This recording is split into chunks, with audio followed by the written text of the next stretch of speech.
We're live. I know you all probably missed us yesterday. We weren't live yesterday. No. But this is actually day 5, right? Of our daily dump. Kinda. Daily dump. Missed a day. Yeah. Well, here we are. We're back. Where's Brecky? Where's my one guy who jumps on and follows us? Old Faithful. The 15-year-old.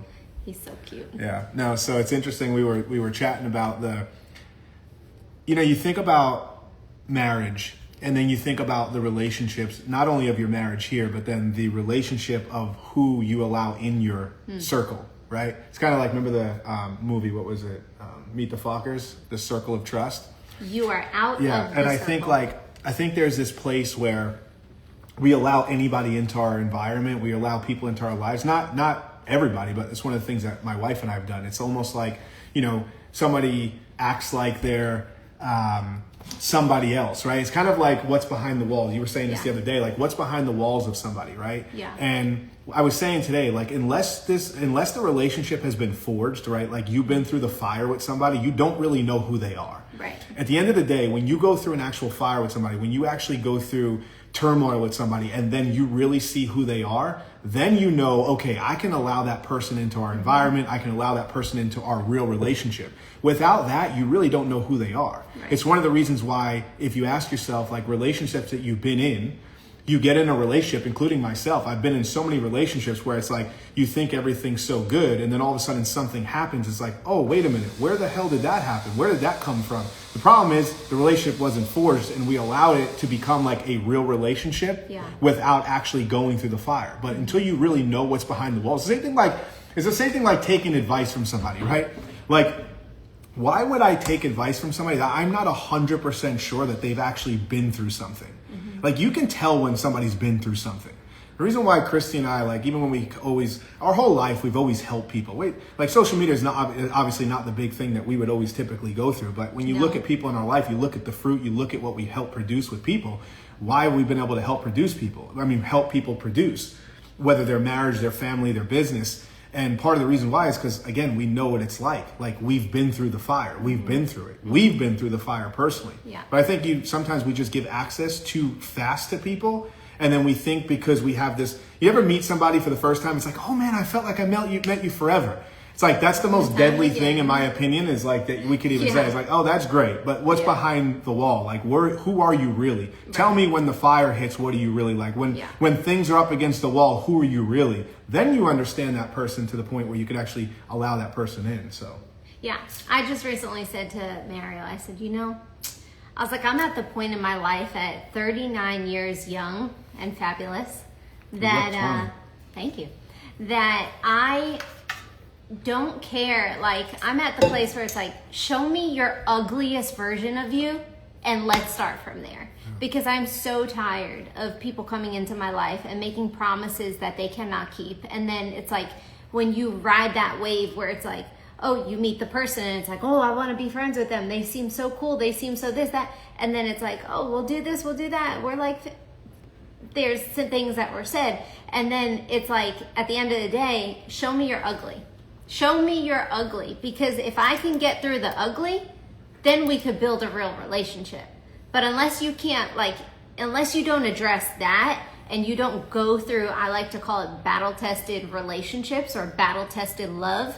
Like, I know this is battle-tested. We're forged. Like, we've been through the fire together. We've been through the fire, like, on our own fires. We've been through the fire with relationships, and it's like, I can tell you the relationships in our life right now are solid relationships. Why? Because we have walked through journeys with them and fires, and we have forged the relationship. So it's like, my biggest question is, who is in your life, maybe, that is in your relationship, speaking as a third voice in your ear, in your husband's ear, in your wife's ear, and saying things that you guys And you're allowing don't need. That's the truth. Like, because the thing is we allowed the same thing. People, like, again, in our marriage, we allowed people to speak into our life that a relationship, in my opinion, was not forged. Right. It did not go through the fire, so I can't. And then I don't know, have they actually been through the fire to the point where I should actually trust what they say? Or what is their relationship like? Do I actually like their relationship? Meaning, do I look at their marriage and say,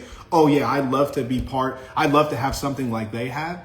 You know what I mean? And I think, again, we just allow people in too fast and too easy, and then we get burned, and then we're like, oh, we did it again. Then we convince ourselves that everybody's like that. No, not everybody's like that. Yeah. It's just the people that we're allowing in that we're not, again, going through the fire with before we just allow. And again, with a marriage, like, I'm going to protect my wife from relationships that I believe are not good, and she's going to want to protect me from relationships that she believes is not good. But based on just these sort of, it's like, it's just crazy, but like, we've been through it so many times where you allow people in your life that you're like, why, like, what would be the reason why I would allow that person? So I think it's like, comes back to the people, right? Yeah. It comes back to you. Like, what relationships, we were talking about this the other day, like, what relationships do you need to cut off now, today? Yeah. Relationships that you've convinced yourself are real relationships, but if you actually were honest with yourself, it's not a real relationship. It's only real as long as you're in their world. If you're not in their world, or the things that they like or the things that they want, there wouldn't be a relationship. So in reality, it's not a relationship. It's just based on what other people are interested in. So Yeah, for sure. anything else?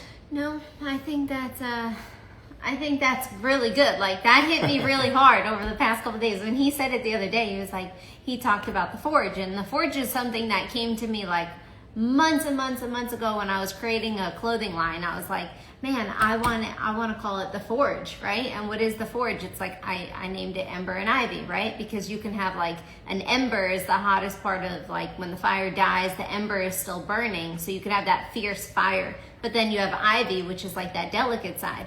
So anyway, that's how the Forge came about back then. But then when we started talking about it and he said it the other day, I'm like, that is so good. Like, how many relationships are in your world, are in your life, that you give free access to openly and willingly, that have not been forged, that have not been battle tested, that have not gone to the ends of the freaking earth for you, right?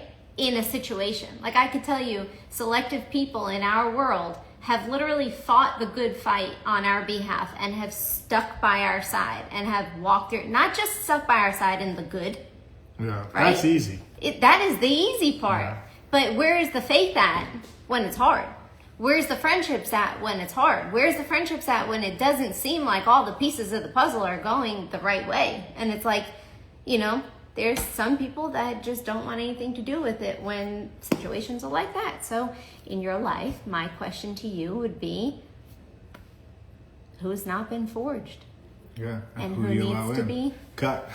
snipped? Cut them out. Again. And last thing I'll say is, the thing that you got to learn is when you know somebody no longer belongs, you got to cut and cut fast. Yeah. Otherwise, it just keeps dwelling. The best thing you could do is like, oh, I need to do this. Like this, I should not allow this relationship in our marriage as other friends. Like, you got to cut it right away, because otherwise you just delay, and you never actually do it. Yeah. We've done it. Yeah. And we've done it many times. Yeah. But we're in a season of our life where we're like, no, that's not what we want. No, that's not what we want. So we know what we don't want. And as soon as we know what we don't want, we immediately say, okay, let's cut this off. And then the last question is, why do you allow it for so long? It's the question I'd ask myself. Why would I allow a relationship for so long that I don't feel people have my best interest? Yeah. Why would I allow so long for people that don't have my wife's best interest? Why would I allow that into our relationship Can I for so answer? long? Well, I know the answer. It's because, again, we become insecure, right? I'm insecure with my own self, so I allow people to dictate what it is that they think is best for me.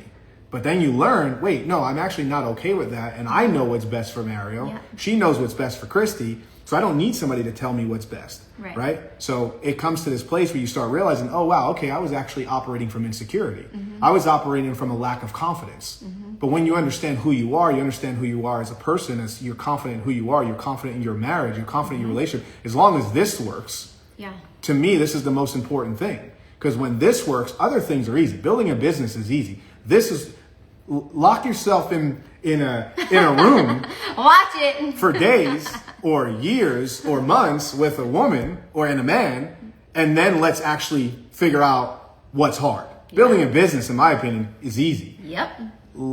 Building a relationship, truly a true lasting relationship, Yeah.